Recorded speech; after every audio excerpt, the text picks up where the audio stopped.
My husband suddenly told me to leave our house because my parents live there. I was surprised and confused. He threatened divorce if I argued. Lately, he'd been distant, and I had my own complaints. I pay all the living expenses, $1,800 a month, but he seemed to forget that. I couldn't believe he wanted me out. He said his parents wouldn't be comfortable with me there. I didn't understand, but agreed to leave and take my things. He was happy when I agreed and left. I called a resale shop right away. My name's Emily. I live with my husband, Robert, who's a bit older than me. We met through friends and hit it off right away. One day, we hung out together and Robert mentioned he wanted to be a voice actor. His voice was really nice and I liked listening to him. We swapped numbers and decided to spend more time together. Eventually, we started dating without really talking about it. I was young and just out of college, so maybe I liked the idea of being with someone older and more experienced. It felt like a grown-up romance to me. My best friend Ashley was worried about me dating someone 5 years older than me. But I told her it was okay because lots of people have relationships with an age gap these days. I really liked Robert, and he liked me too, so I wasn't concerned. After dating for about 3 years, Robert brought up the idea of getting married. I'd already told my parents about him, including the age difference, so they were curious to meet him. With all this talk, I wondered when he'd propose. He ended up popping the question during one of our relaxed hangouts at my apartment. It wasn't the most romantic setting, but it felt like Robert, and I was happy with it. When Robert proposed, I said, "Sure, let's get married." It was a bit casual, maybe for both of us. After that, we visited each other's parents, but honestly, I didn't click with Robert's family. When we went to his family's house, it was filled with what seemed like old stuff, maybe antiques, but they looked like replicas or fake pieces to me. When we entered the living room and met Robert's parents, they were wearing expensive branded clothes and flashy jewelry. They seemed like a typical rich couple. It was clear our tastes and values didn't match.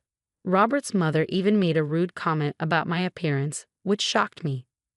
But I figured as long as Robert and I were happy, I didn't have to deal with his parents too much. After we got married and moved into our condo, Robert seemed anxious one day. He asked about a woman in a blue dress at our wedding. I was confused. I replied, "There were a few guests in blue dresses, so I'm not sure who you mean." Robert clarified, "The one who gave a speech as your best friend. Was it Ashley?" Realizing I said, "Yes, Ashley wore a blue dress." Robert sighed, "So it was Ashley. Why are you so interested in Ashley?" I inquired, noticing his flustered demeanor. Robert explained, "Oh, it's nothing serious. I thought I saw someone who looked like her the other day, and it reminded me of her speech at our wedding." His sudden interest in Ashley puzzled me, but before I could ask more, he chuckled and brushed it off, retreating to his room. Later, Ashley called me with news. "Hey, Emily, my boyfriend's coming back to the US next year." Ashley had been dating her boyfriend since high school. They knew each other since elementary school, but he moved away in middle school. Since then, they wrote letters to each other. They reunited in high school, and that's when he confessed his feelings for her. I loved hearing Ashley's love stories. Despite her boyfriend working abroad for years, their relationship stayed strong. He'd been transferred to an international branch after working for a few years in the US. Even with the distance, they stayed close and communicated regularly. "Do you think he'll propose when he comes back, and then you'll get married?" I asked. Ashley laughed. "Emily, you always jump to conclusions. Just make sure to invite me to the wedding. I'll give a great speech. After your touching speech at your wedding, I'll need you to do the same at mine. But don't set the bar too high." We chuckled together over tea, knowing we could talk about anything, trusting each other completely. Whenever one of us had a problem, the other was always there to listen and support. Around this time, I noticed Robert was coming home later and later. "Working late again today," I remarked. "Yeah, you don't think I should work just because we're married," Robert responded. Even though we were married, Robert still pursued his dream of becoming a voice actor. He worked part-time jobs to support his studies, but didn't see immediate results. All the money he earned went into his voice acting classes, so I covered our living expenses. Because of this, we couldn't say much together. After a while, I realized Robert wasn't willing to give up on his dream for our family's sake. I couldn't shake off my worries about Robert working so much overtime. His long hours added to my concerns. "Hey, it seems like you've been working a lot lately. Aren't they making you do too much overtime, especially for a part-time job? I voiced my worry. I've got it under control. More money never hurts. Just focus on yourself, Robert replied sharply, shutting down the conversation. By this point, Robert had stopped using my name and only referred to me as you. When we got married, I thought he'd speak to me kindly and often, but after the wedding, his words became harsh most of the time. His once gentle, deep voice now sounded rough, likely from drinking too much. Aspiring voice actors need healthy throats, so I worried about his well-being, but he didn't seem to care. Gradually, he started avoiding me, even ignoring me at home. That's when Ashley called, wanting to talk. Since I had my own worries, I suggested meeting up. We chose a karaoke booth to chat privately. Ashley seemed cautious, picking a room where she could see the staff from the door. Why did you choose this room specifically? I asked. Yes, I chose this spot because I wanted the staff to keep an eye out for any suspicious individuals lurking nearby. Ashley explained. Suspicious person. Is that related to what you wanted to talk about? I asked. Ashley nodded, explaining that she felt like someone had been following her since she quit her job a month ago. Even on her days off, she sensed someone trailing her. She chose a room where the staff could easily see to prevent the person from eavesdropping on our conversation. Have you spoken to the police about this? I inquired. I tried, but since there's no actual contact, they can't do much. What about your boyfriend? He's coming back in a month. I thought I'd discuss it with him too, but I wanted to first talk to you, someone close by, Ashley explained. Ashley hadn't seen her stalker clearly because she was too scared. She didn't know if it was a man or a woman.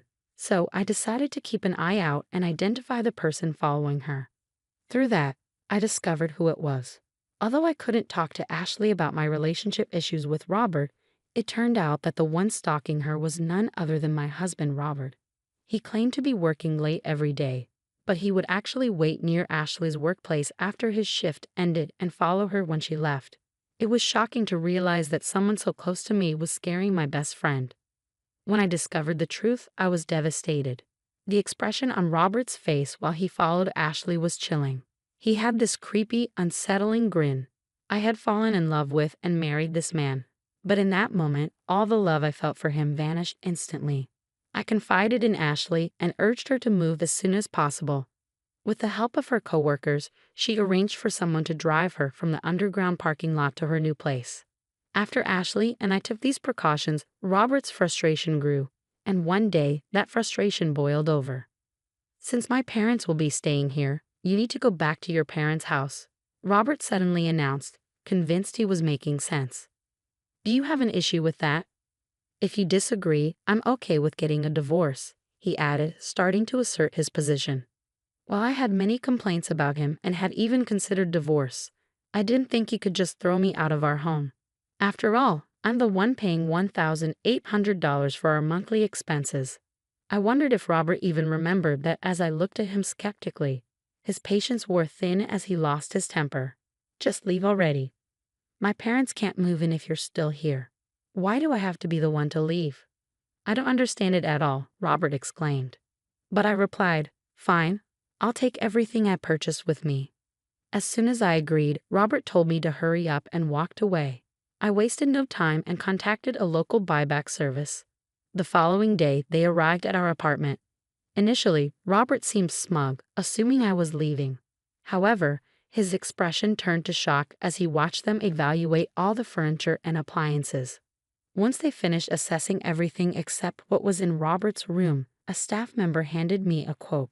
The total value is $22,000, they informed me. Without hesitation, I signed the document and said, okay, go ahead and sell everything. Robert, suddenly realizing the situation, grabbed my arm. Wait, why are you selling everything? My parents are supposed to live here. How will they manage without furniture? I pulled away from his grasp. What do you mean? When we got married, you told me you were broke because of your acting classes. You practically begged me to cover the rent, furniture, and living expenses. I never realized you were that broke. I feel deceived. Remember the $1,800 monthly expenses I've been paying. From now on, you'll cover that. And with your parents moving in, I'm sure it'll be even more, I stated firmly. Robert's face turned pale, but he quickly tried to regain his composure. Thought you could bring up money and I'd back out of the divorce? Who do you think you are? I've already found a wealthy woman, Robert said defensively. As I processed Robert's revelation about his close relationship with a wealthy woman, it dawned on me that he might have been referring to his stalker-like behavior towards Ashley. If that was his idea of being close, then Robert was seriously deluded. Ashley indeed came from a wealthy family. Her grandfather was a successful businessman, and her father now runs the family business. Ashley was the epitome of a perfect heiress, yet she never flaunted her wealth. She lived modestly like me and our friends, and nobody judged her based on her family's money. It seems Robert had learned about Ashley's affluent background and decided she'd be a better match for him.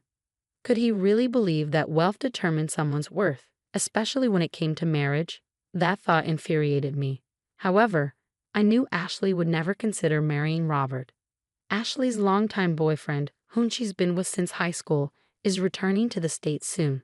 They'll probably get married, I stated. Robert was stunned to hear that he wasn't considered close to Ashley and that she found his behavior creepy. But I always walked Ashley home, he insisted. You should consider yourself lucky you weren't reported to the police, I retorted. But I didn't know she had a boyfriend. He's been abroad, Robert protested. They've been pen pals since elementary school and apparently talk almost every day. And unlike you, who's only been working part-time jobs, her boyfriend is a successful man recognized even by her father, I asserted firmly. Robert looked defeated as I spoke. Once the buyback workers had taken all the furniture and appliances, he seemed to regain some composure. I guess you're all I have left. You'll support my dream of becoming a voice actor forever, right? He asked, trying to strike a charming pose. I gave him a cold stare and replied, "Excuse me. I've already visited a divorce lawyer and started the process. Let's communicate through our attorneys from now on." Perhaps thinking I still harbored feelings for him, Robert clung to my waist. "Don't say things like that. Haven't we been getting along all this time?" he pleaded. "Getting along? Ever since you found out about my best friend Ashley being a wealthy heiress, you've been distant and started hanging around her. I realized marrying you was a mistake right after I said, 'I do,'" I declared. Robert broke down in tears, behaving like a little boy despite being older than me by 5 years. Seeing him cry like a child only made my already diminishing affection for him plummet even further. "I can't stand being in the same room with you anymore. Just stop it. Oh, and by the way, I informed your uncle, who owns this apartment we're renting, about our divorce," I added. "My uncle? You know he's strict, right?" Robert exclaimed. "Well, I've been covering all the rent and living expenses until now. So when I mentioned that you might struggle to afford it if I leave, he said he'd find work for you. That also means I won't be able to continue my voice acting studies," I explained. "You hardly ever practice anyway. Maybe it's time to face reality. And if you try to approach Ashley again, I'll report you to the police right away." "Goodbye," I stated firmly. I left the house with a firm resolve to never look back. My immediate plan was to return to my parents' house. But I also considered finding a new place closer to my job if the opportunity arose. As for Robert, it appeared his uncle followed through on his promise and found him a job at his company. Soon after, Robert's parents, who had been planning to rely on their son's marriage to the wealthy heiress, also moved into the apartment and began working for the uncle's company. It seemed like taking advantage of others ran in the family. I felt relieved to have escaped from such a toxic environment. While age difference didn't matter much to me, I realized the importance of choosing my next partner more carefully. On a brighter note, after everything with Robert had settled, I received a wedding invitation from Ashley herself. She introduced me to her longtime boyfriend, and I genuinely wished them all the happiness in the world. While my first marriage didn't work out, I hoped that Ashley's marriage would be a lasting and happy one for many years to come.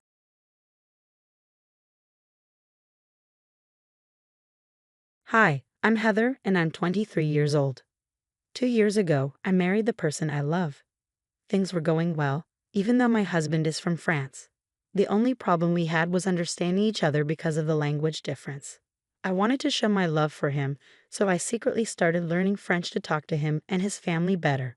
My husband Frederic and his mom, Avril, didn't know I was learning. I worked really hard and became pretty good at French. I felt confident that I could survive in France if I needed to, but I was too shy to speak French with my husband and his mom. It's scary talking to someone in their own language, especially if you're always around them. But I decided it was time to change that. I stopped speaking French with them because the whole point was to improve communication, right?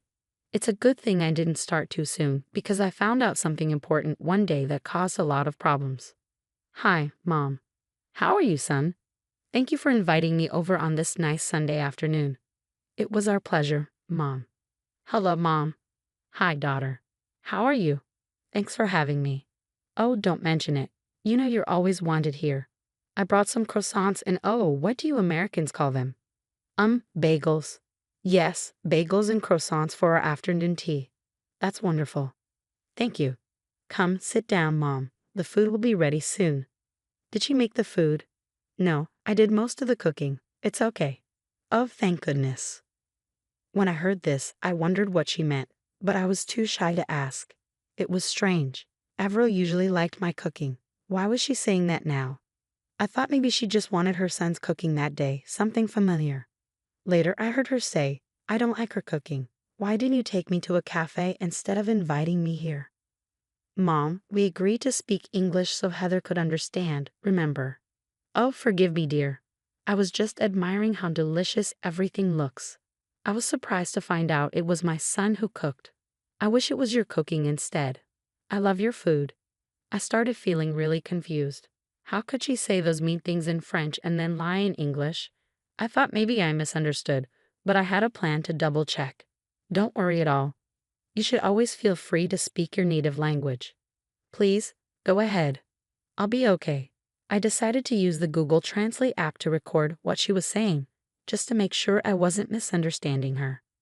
As we all sat at the table, ready to eat, what happened next really surprised me. I want us to talk about our plan. The time is coming. It's tomorrow, Frederick. You need to be serious.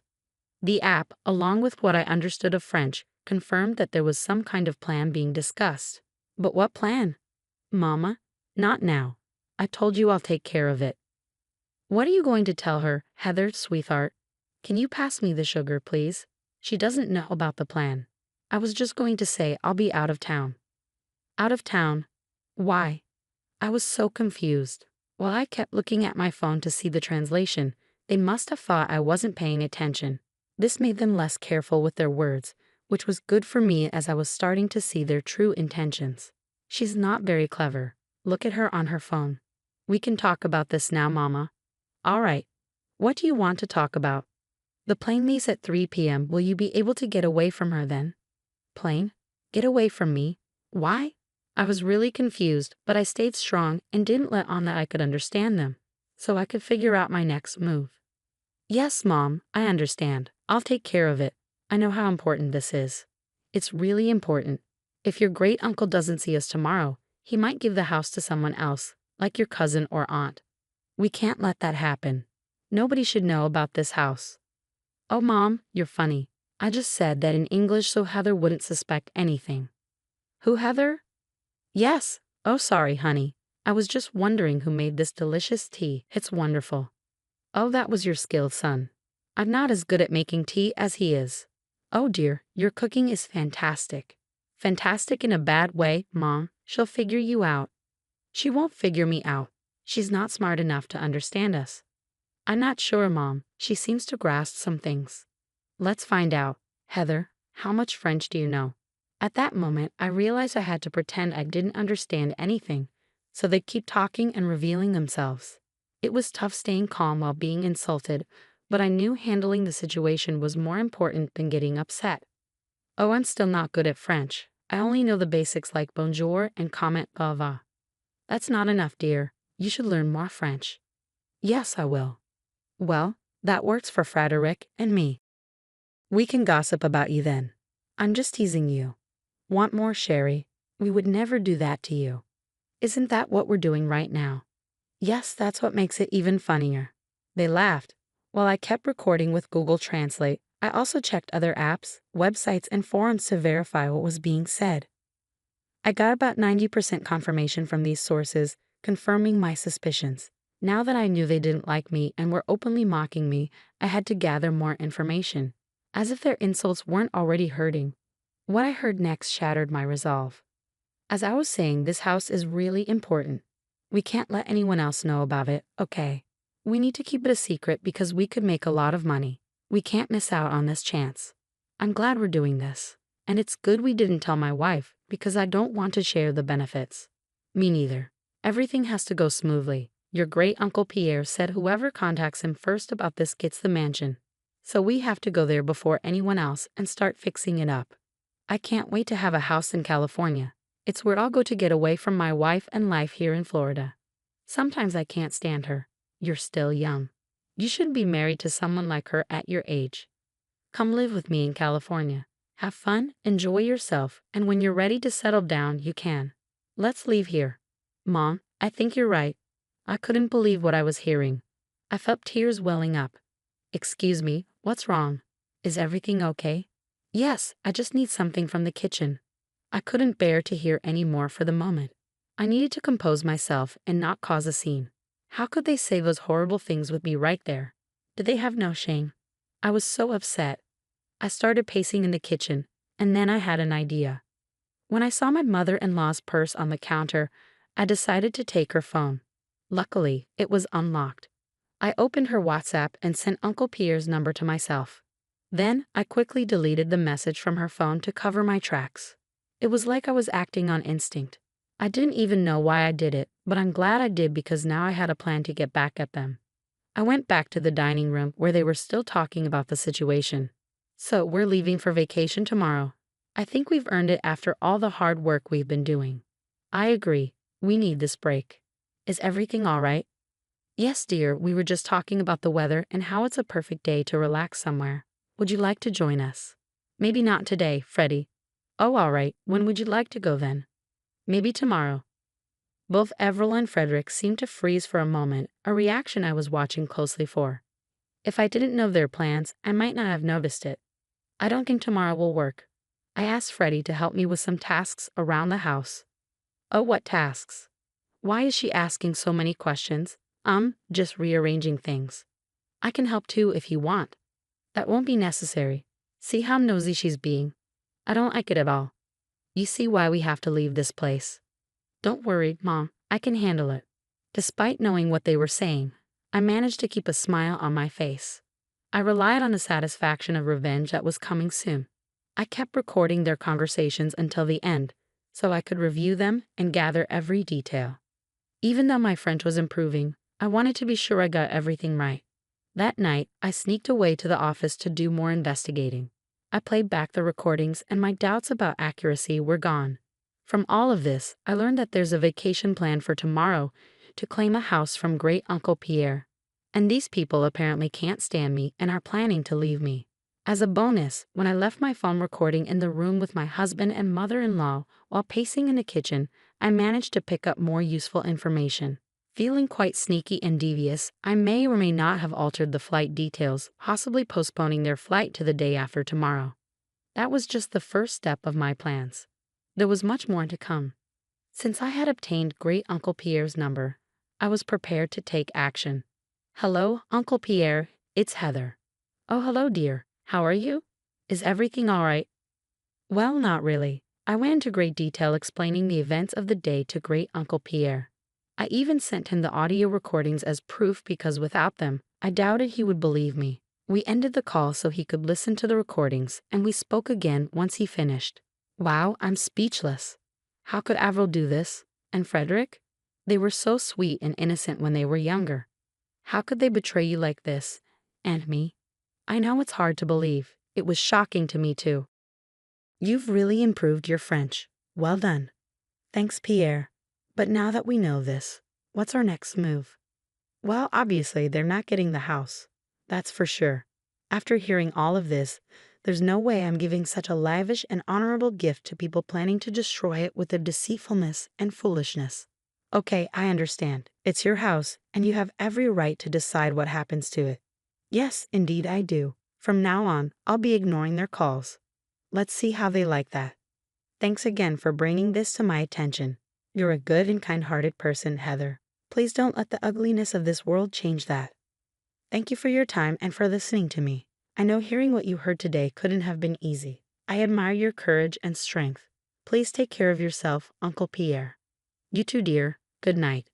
And with that, I knew I had sealed Avril and Frederick's fate. With all the pieces in place, I just had to wait for the right moment to set things in motion. When I returned to the bedroom, Frederick was still fast asleep. It hurt to know that my husband, whom I loved dearly, would treat me this way. I didn't know he felt those things, and maybe if we talked, we could have found a compromise. But instead, he chose the deceitful path. I took his phone and disabled his alarm. Without it, he would sleep through the morning, which he did. I packed my things and went to a hotel for the night. I couldn't bear to stay in a house with someone like him. The next day was chaotic. I'm sure Fred woke up to a barrage of missed calls from his mother and rushed to pack and get to the airport. I received a call from him at 2 p.m. Where are you? Why didn't my alarm go off, and why aren't you here? Oh, I decided to take a personal day for myself. Oh, that's nice. It would have been nice to know in advance, though. Yeah, same here, Freddie. What? What do you mean? Anyway, it doesn't matter. I'm running late for my flight. I mean my meeting with Mom. Why are you rushing? I'm sure she won't mind if you're a little late. You don't understand. Anyway, it's fine. I won't be home tonight, and I got a lot to do tomorrow night. See you later. Before I could respond, he hung up. I'm pretty sure he was too overwhelmed to check the details of his ticket, which I had changed to the next day using the Find My iPhone app. I saw that he headed to the airport. Imagine waking up, rushing out of the house with barely any time to spare, only to find out your flight has been canceled. I'm sure he was frantic, running around the airport. Suddenly, I got a call from Avril. Hello, what have you done? What do you mean, Avril? Stop pretending. I know you changed our flight. If by changed you mean moved to a different date, then yes, that's exactly what I did. Why would you do that? I was trying to help you both out. Didn't you mention that you needed Fred's help with moving some things around? I noticed the flight was booked for today, the same day Fred was supposed to assist you. So I made some changes. You're welcome. Frederick, come talk to your wife before I reach through the phone and strangle her. Heather, I don't know what you've done, but whatever it is, stop it now. Uncle Pierre still isn't answering his phone. Try again. He's not answering because he doesn't want to talk to you too. You can understand us? Every word. Yes, every last word. But how? I've been practicing. I told you, Mama. I told you she might be able to hear us. So that means yesterday you heard everything. Yep, here's what's going to happen. I'm going to divorce your good-for-nothing son and leave you two to your own devices. Have a blessed day. Oh, and next time you want to talk about someone with them right there, make sure they don't understand. Have a nice life. I hung up before they could respond. I was done with their games. Later in the day, I got a call from Uncle Pierre. Hello, dear. How are you? I'm feeling quite upset. I just had a terrible argument with Fred and Avril, and now I'm getting a divorce from him. I'm truly sorry things turned out this way, Heather. Life can be tough sometimes. How are you holding up? Well, I finally answered their call and gave them a piece of my mind. They're not happy about it. What'd you say? I told Fred he's foolish for treating you poorly, and I told Avril she's wicked for involving her son in her schemes. And I also told them I'd given you the house. You did what? Yes, dear. The mansion is yours, even if you divorce Fred. It's all yours, and you can share it with whoever you like. I don't know how to handle all of this. It's overwhelming. I wanted this house to go to someone kind, compassionate, and strong when needed. That's exactly who you are. The house is the least I could do after all the stress and turmoil those two put you through. It's yours. Take it. And with that, not only did I distance myself from two toxic people, but I also gained a multi-million-dollar mansion. Seeing me get what they always wanted made Avril and Frederick furious. They sent me constant threats, but I responded with pictures of the house as a reminder it was mine, not theirs. Revenge never felt so satisfying.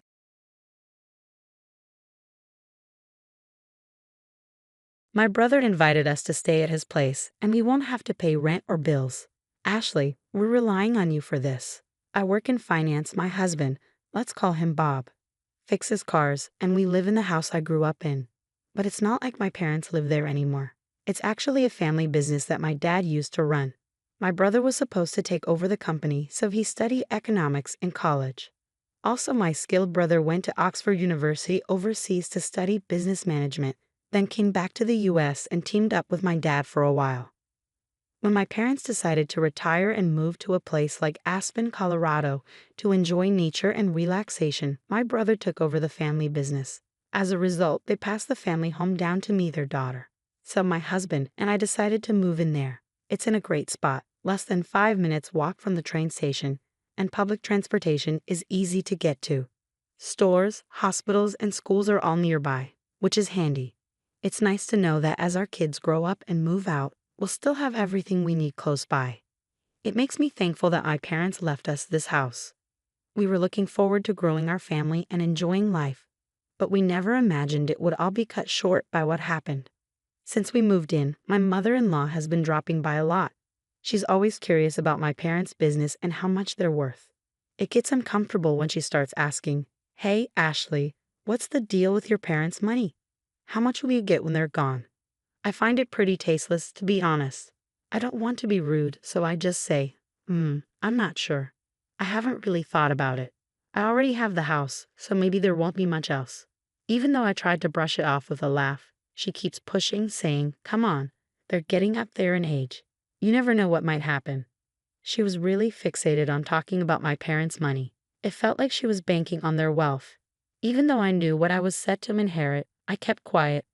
I didn't want to spill the beans to my mother-in-law or my husband, who's pretty close to her. But then, out of nowhere, something unbelievable happened.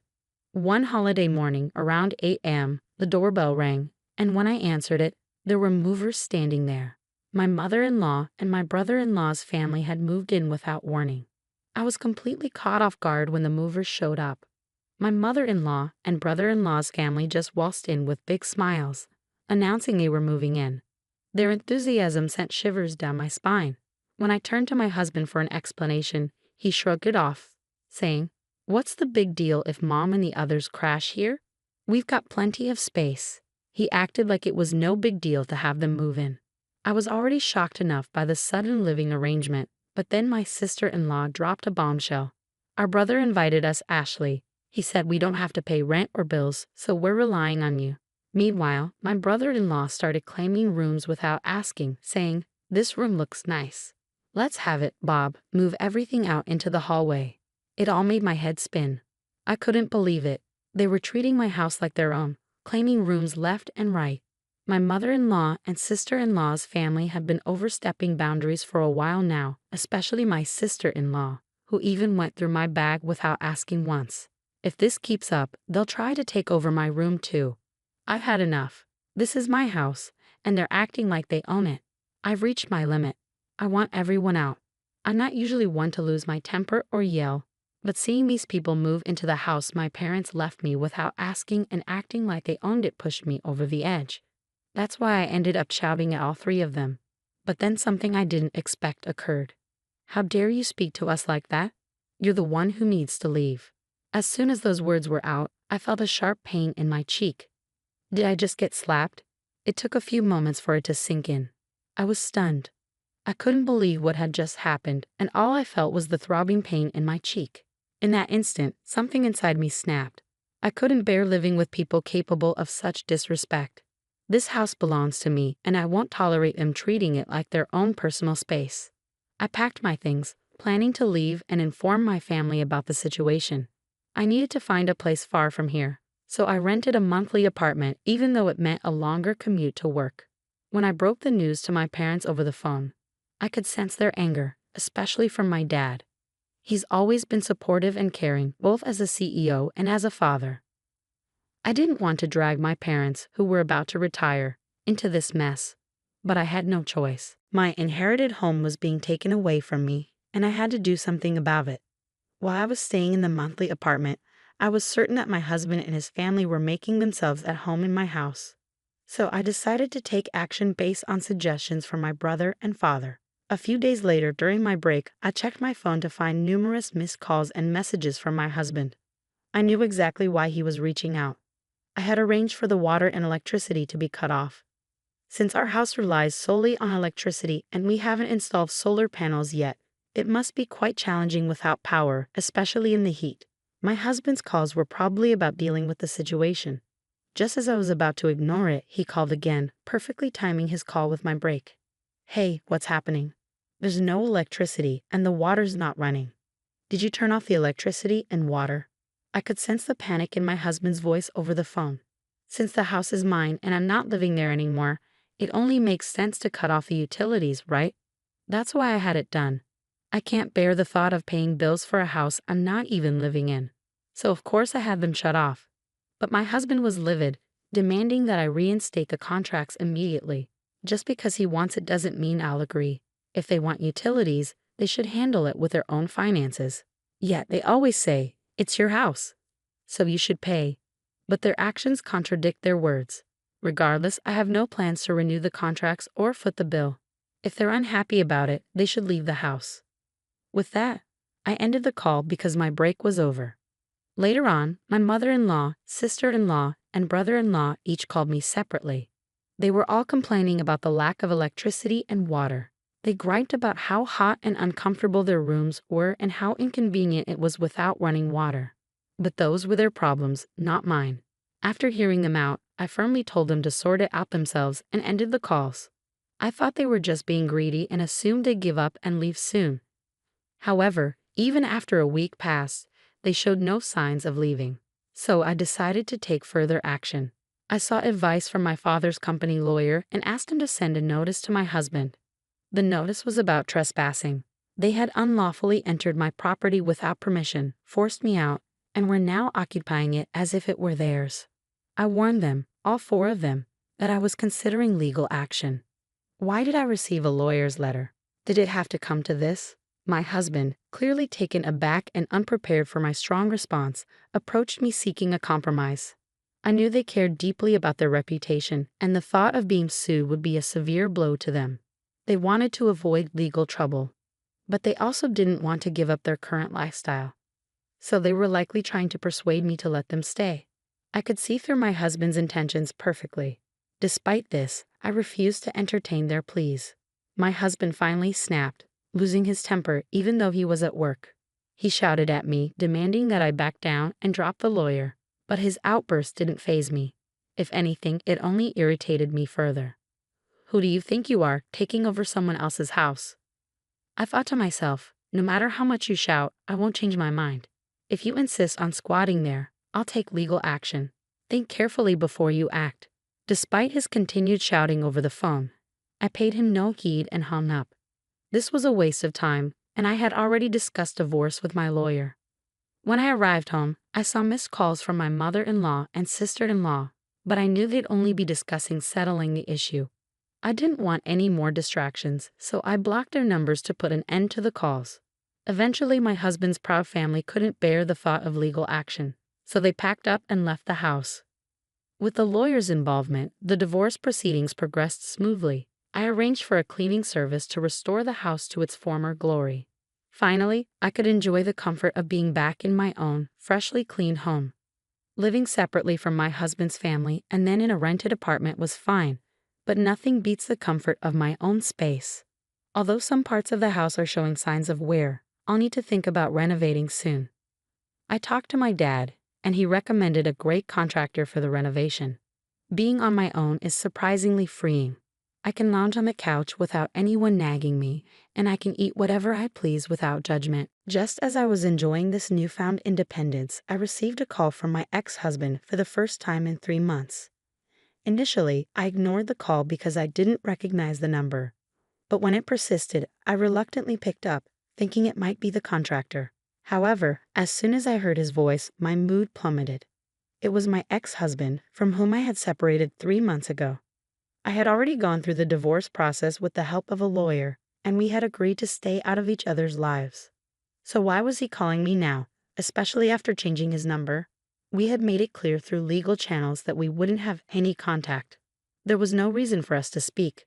I was just about to end the call when he pleaded, "Please, just listen for a moment. I'm desperate." Reluctantly, I stayed on the line. It turned out his company was facing financial trouble, and he was facing a pay cut.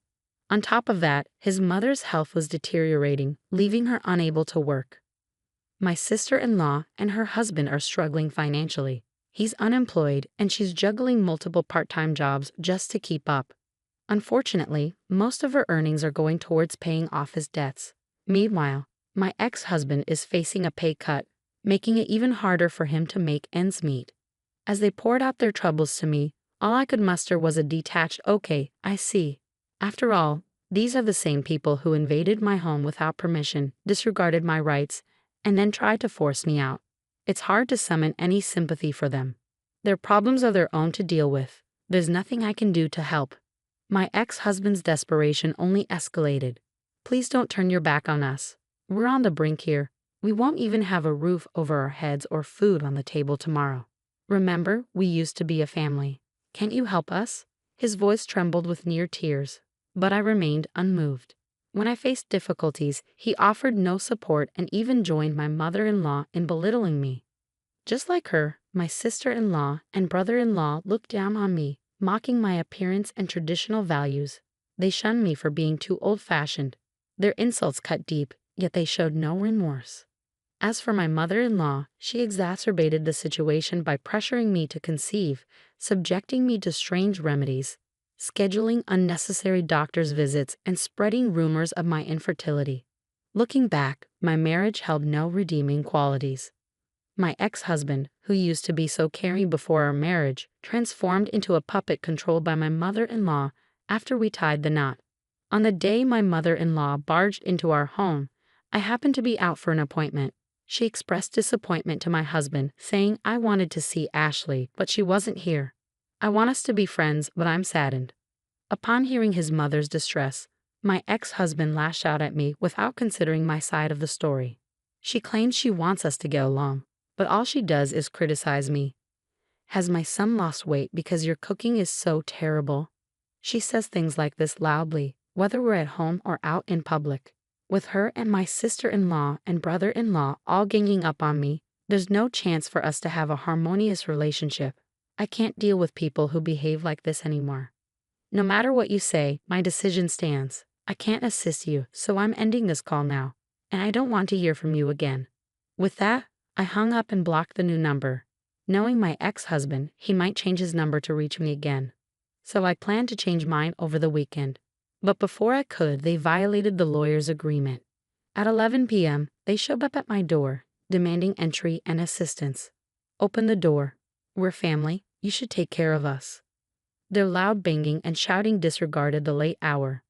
"What's going on at this hour?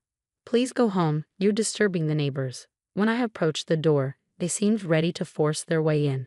So I tried speaking through the intercom, but they ignored it, continuing to bang on the door and cause a commotion. Dealing with such unruly behavior left me speechless. I sat there feeling overwhelmed, contemplating whether to call the police when suddenly sirens blared from outside. It seemed a neighbor had taken action. Hearing the police approaching, the group, startled, assumed I had made the call and attempted to flee, but they were surrounded by onlookers, leaving them with no escape route. Soon the officers arrived and escorted them to the police station. I was questioned about the incident and provided a detailed account. News of the incident spread rapidly throughout the neighborhood, including to a colleague of my ex-husband's who happened to be among the spectators. By the next day, the entire office was buzzing with the story. Already struggling due to a pay cut, my ex-husband's troubles compounded when the company learned of his involvement with the police. He lost his job and couldn't afford his rent, leading to strained relations with his sister's family, ultimately leading to their shared living arrangement falling apart. Now, Bob and his mother reside in public housing, both working multiple part-time jobs to make ends meet. Even his mother has joined the workforce part-time, desperate for additional income.